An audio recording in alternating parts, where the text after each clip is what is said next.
We step into the shadowy, intoxicating world of 19th-century French poetry, a world of perfume, decay, ecstasy, and rebellion. We are talking about Baudelaire, Rimbaud, and Mallarmé. Three names that loom large over modern poetry, not just in France, but across the entire literary world. Let's begin with Charles Baudelaire, often considered the father of modern poetry. His Les Fleurs du Mal, The Flowers of Evil, published in 1857, was scandalous in its time. Baudelaire broke from the conventional, moralistic poetry of the day and plunged into the darker recesses of the human soul. He wrote of spleen and ideal, of beauty found in the grotesque, of women, death, and the urban experience. For Baudelaire, the poet was not a mere observer of life, but an alchemist, someone who could transform suffering into gold. His influence is profound. He paved the way for symbolism and laid the emotional groundwork for what we later see in modernist poetry.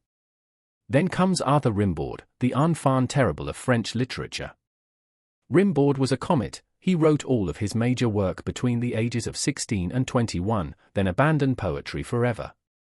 His style was explosive, hallucinatory.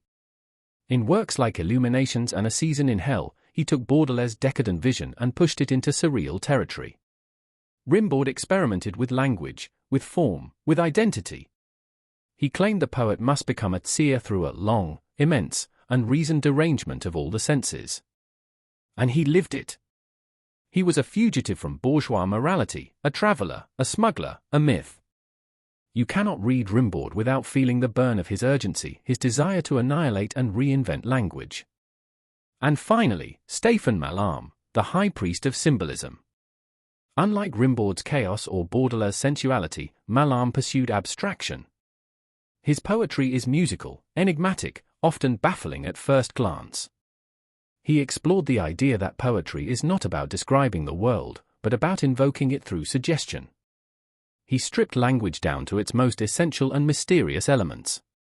Some say he is the bridge from Romanticism to modernism, others call him the first postmodernist. Regardless, his emphasis on the materiality of the word changed how poetry could be written.